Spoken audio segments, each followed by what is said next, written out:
Hi! Hello again guys! This is Teacher Giles and for today's video ay ibabahagi ko sa inyo yung mga props na ginagamit ko inside the Powfish class.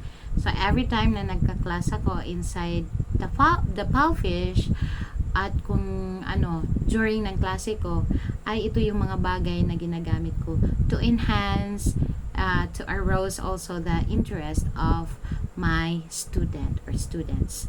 So, to start with, I prepared different cutouts.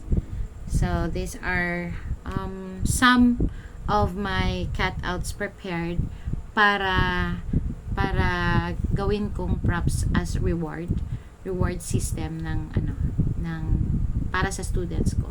So, I prepared a cone, this one here. It's laminated. Pwede naman po yung harden lang. Just like this one. Oops. Nasa ilalim kasi. So, I used the laminated one. And then, this one is a hardbound. Okay. Karton lang yan. So, this is a cone. And this is another style of a cone. So, what am I going to do with this one is every time na mag-answer or di kaya sumasagot siya ng or any raised questions, pwede nating bigyan ng gaya nito, scoop of an ice cream. So I prepared here lots of scoops here. This is individual scoops, and then every time na mag-answer yung bata is depende na kung saan dito yung gagamitin ko, and for as of now, for now I am going to use this cone. Okay, so every time na mag-answer yung bata, pwede nating ilagay dito ganyan, and then pag kung gusto mo is maglagay ka lang ng paper clip dito pag ganyan.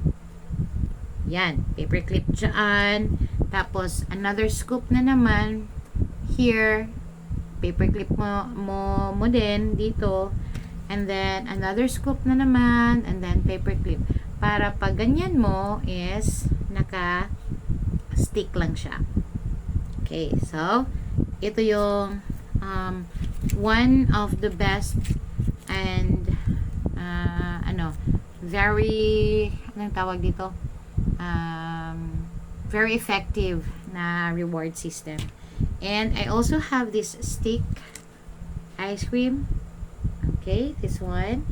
Actually, itong mga props ko is mga 4 years ago or 4 years ago nga. 4 years ago pa to. And I also prepared mga cutouts na ganito. Nilagay ko lang siya sa popsicle sticks. So you can also check on the Google on the different styles that you can use. Pwede naman mag-improvise if you have such materials to be used. Pwede. Okay. Ito lang yung mga samples lang to na pwede nyong pagkunan ng information or idea. Pwede din yung double stars pag ganito. Popsicle yan. Then, naka-laminate pa. Social. Lakas maka-social, no? And then, like this. Usually, na nagagamit ko to pag yung student ko is babae. Ito. Okay? And then, I also have here, kasi nag-prepare po ako ng basket. Nilagay ko po lahat ng mga reward system, cutouts, para pag simula ng klase is pag ganyan lang. Tapos, di mo na kailangan buhatin pa. Kundi pag ganyan ka na lang sa kamay mo. And then, yun.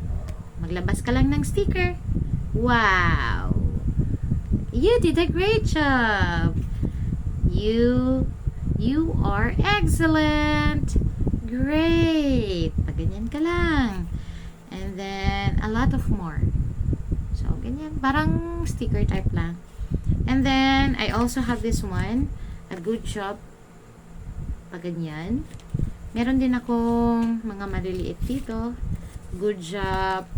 pwede din itong ilagay sa popsicle sticks. Keep it up, and also great work. Okay, and I have also here different yung mga animals, mga toy animals, just like this one.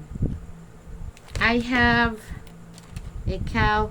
Actually, itong mga animals na to, na mga laruan, ay from my nephew's toys. So, mahilig kasi siya sa mga animals. Kaya, nung nagsawa na, ay kinuha ko. Hiningi ko, hindi pala kinuha, hiningi ko para gawin kong props. Okay? So, that's it, mga kapalfish or mga online teachers, online ESL teachers. Kasi hindi naman to para lang sa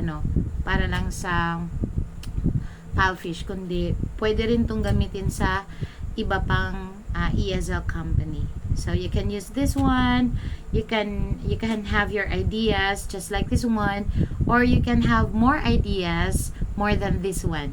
Okay? So yun lang, it really helped me during my class kasi aside from the filters being used in the Palfish app, gusto talaga ng yung mga bata na may nakikita silang reward after. Kasi nakakapag-arouse yun ng interest ng bata. Yun nga, yung may ibang bata nga na pumapalakpak pa, nagta-thank you teacher kasi binigyan daw ng star. I usually give stars sa bata kasi may maximum kasi na 5 stars. I-click lang sa Palfish app during sa klase. And then, yun lang yung i-click ko, magpa-pop up na yung stars. Parang ganyan, magpa-pop up lang yung stars. Okay, so, that's it. And I hope you gain information again for, on how to conduct classes, on what to do, on what are the things to be given to the students during sa klase para naman hindi maging boring ang ating klase, para mas more na ma-enjoy ng bata yung klase as well as yung mga teacher din. So, thank you so much for now, and I hope to see you again on my next video. Bye!